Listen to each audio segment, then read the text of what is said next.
Well, anyone's ever owned a first gen Ford Explorer has probably seen this problem before. Broken interior pull handle. In this case, it's my passenger side.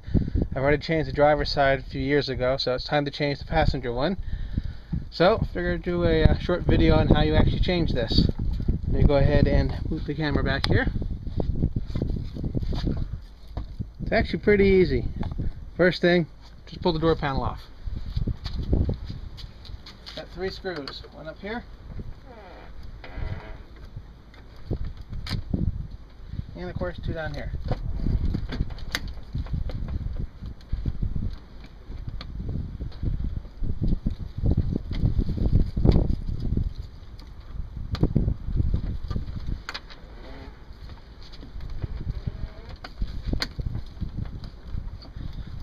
And of course, over the years, if you start breaking off the clips that hold the door panel plastic part into the metal skin, you may actually have some extra screws that someone may have added, somewhere down along in here.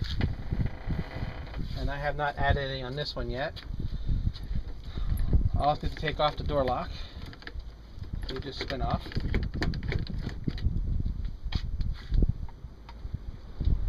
Alright, next is just pull the thing out. Didn't forget one thing. You gotta take this panel off, so I'm gonna get a screwdriver to do that. Alright, now I got a screwdriver. Wrong side. There we go.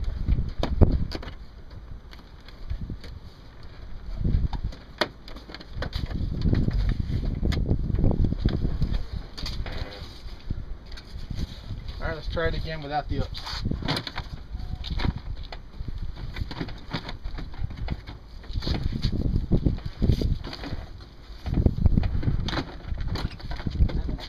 Just kind of lift up as it's coming out.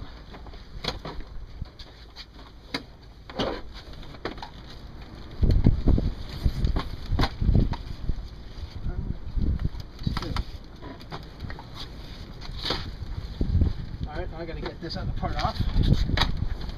Set this down. And grab the screwdriver.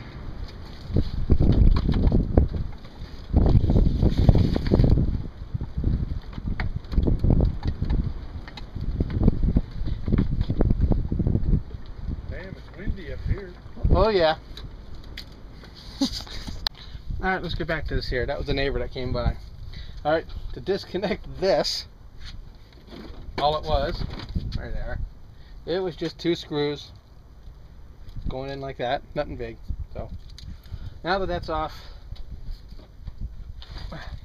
you can see how this one's done. Hopefully you get this in the camera there. All they did is it's got some little protrusions here that they melted over. So I need to go ahead and knock these out, but I can't drill them because I don't want to change the shape of the hole. So I'm going to just go ahead and use a soldering iron and melt those out. So let me go get out of the wind and do that. Well, changed my mind. Not using the soldering iron. I'm going to use matte gas and an old screwdriver.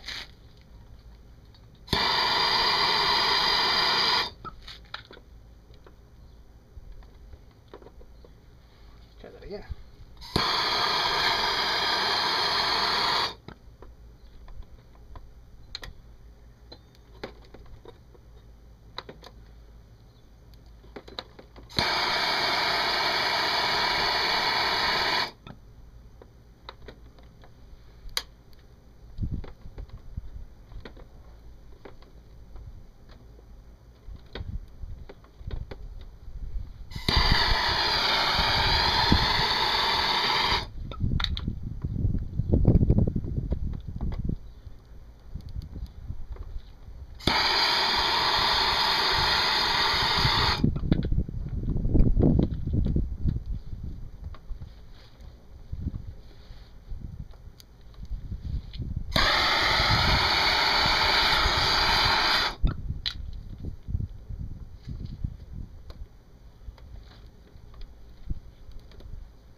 so gotta do the rest of these and it'll pop right out, but not gonna record all of that. You get the idea. Turn you back on here in a minute. Oh, it just popped out, but you can see some of them, I got nice little square holes. Where's that? There you go. Here's nose, not so bad. There's another good one right there. Some of the others, like that one down there, I still need to knock that one out. So a little bit more here. Just use the torch to heat up the screwdriver and melt them out a little bit. The plastic from the, what do you call those parts, from the I guess from the handle, you can say, is a softer material. So let's get the last couple things done.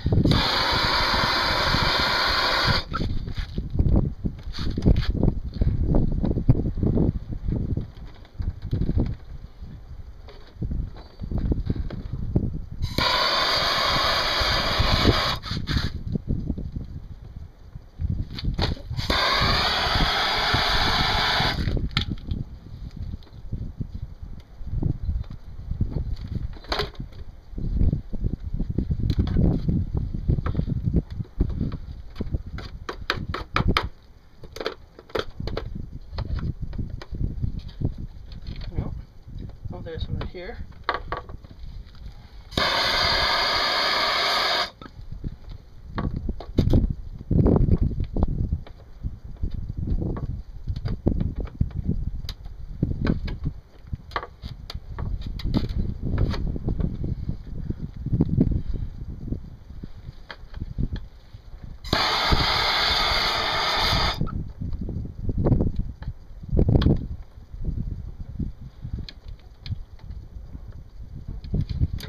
Alrighty, let's go get the new piece and see how it fits.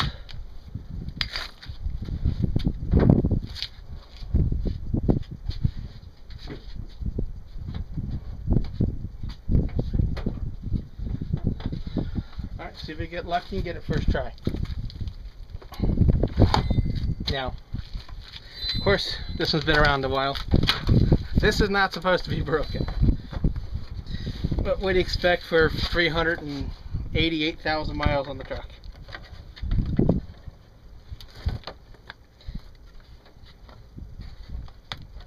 Let's see. Over there is good. Here is good.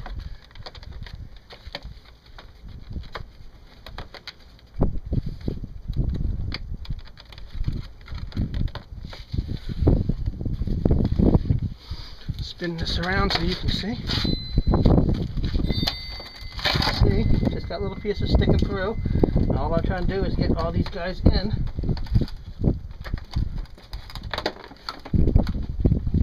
Oops, there's one that won't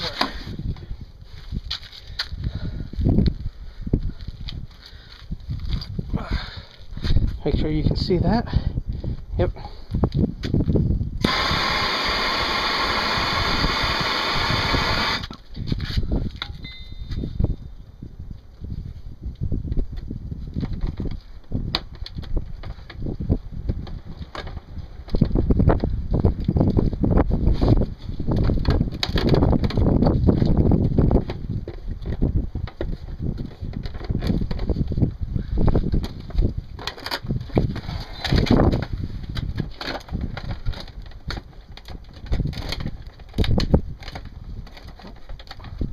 Catching on somebody. There it is.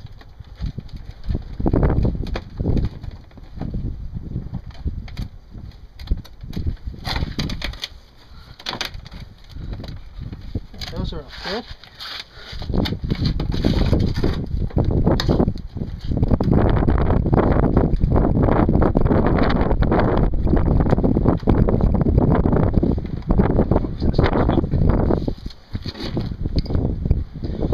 Try that one more time.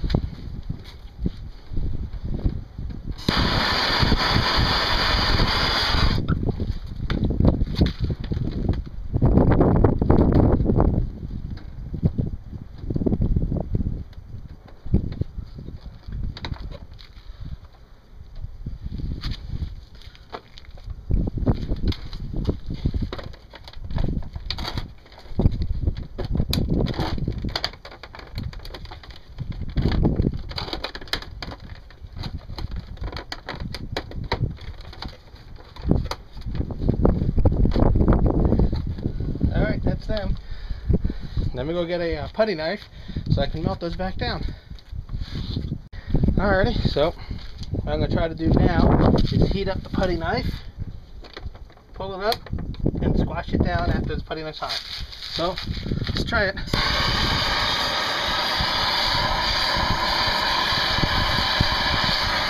I guess actually this is a glazing knife, not a putty knife.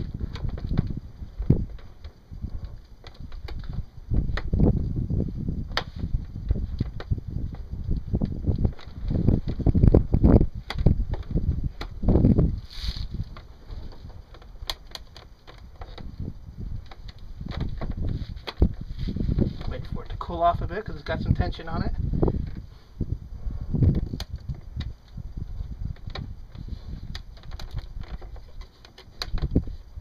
Alright, let's do the next one.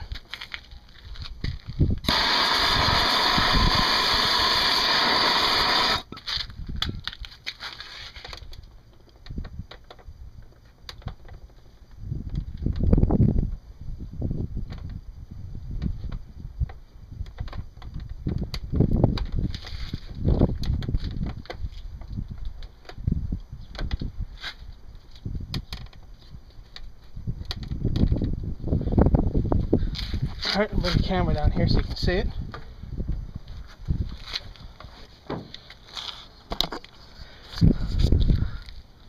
Alright, you can see, just by using that putty knife or glazing knife, getting it hot, all you're doing is just melting those little protrusions down so they stay and they're just like the originals.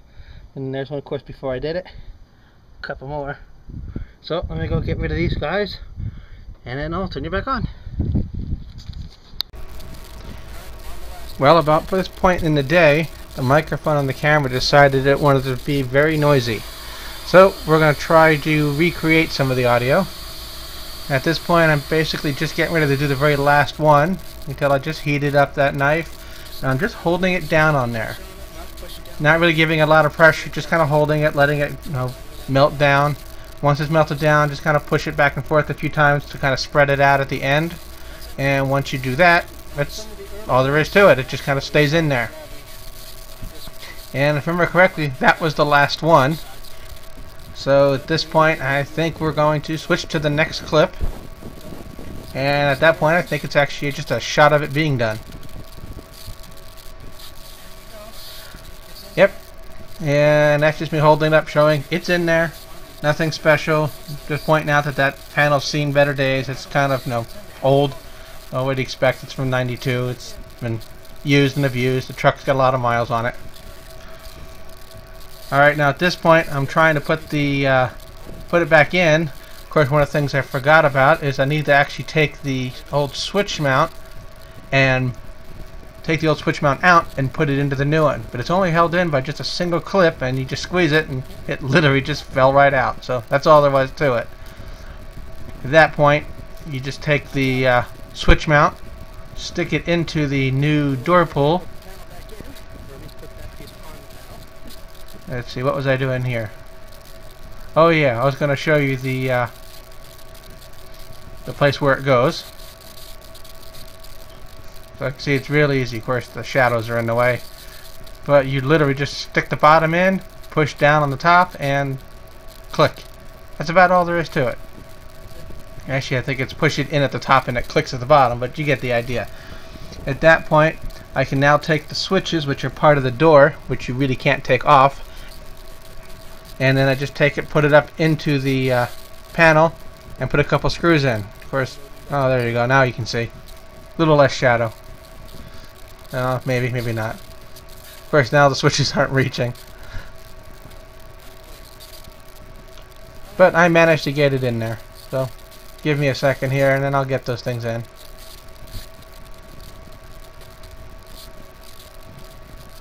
There we go. So I was just hanging onto the panel, and then screwed them right in.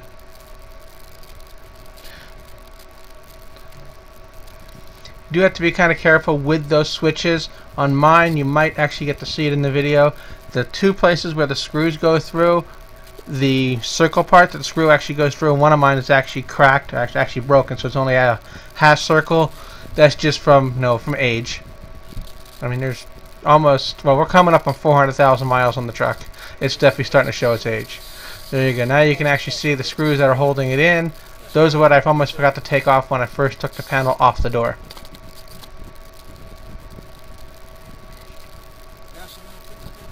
Now what I found that helps when I'm putting these panels back on is put the door lock knob back on, assuming it's the kind of door lock knob that will fit through the hole. If it's one of those mushroom ones with the mushroom on the top, that isn't going to work.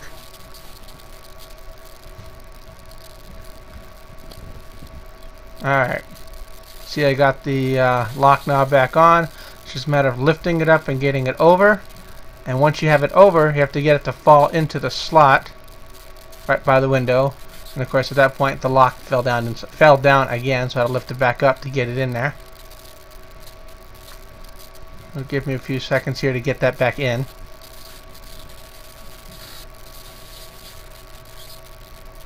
It's a good thing it wasn't too hot out. It was only, mid-90s today, so it wasn't too bad. There we go. Looks like I got it lined up again. Basically, just once you get it up and over the lock and in the channel, it falls right in. Now, if you still have all the push pins that hold it onto the door, push them back in. Some of mine are missing after all the years. And it's not bad enough yet where I got to put a couple screws in on the bottom to hold it. I did do that on the other side, but so far my passenger side is not that bad yet. And the final thing is you just put two screws back in right above the door handle, plus the one that's up on the wing. And then you put that little clip on it, or not the clip, but the trim piece that goes over that pull handle. Let's see if we get to that in a minute.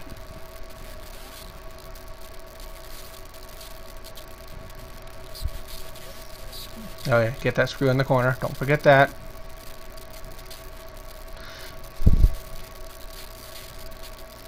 And from my searching for these interior door pulls, I've only ever seen them for automatic windows and automatic door locks. I have not seen them for the ones that have manual windows and manual doors. I don't even know if you can get replacements. And as far as colors, I've only seen black and gray. I have not seen brown. But the gray doesn't look bad, even though my originals were black. I believe I paid $30 for the pair off of eBay, bought them a couple years ago, and just kept this one in storage. It broke last October. Someone asked me about installing it today, so I decided it's a good day to actually install it.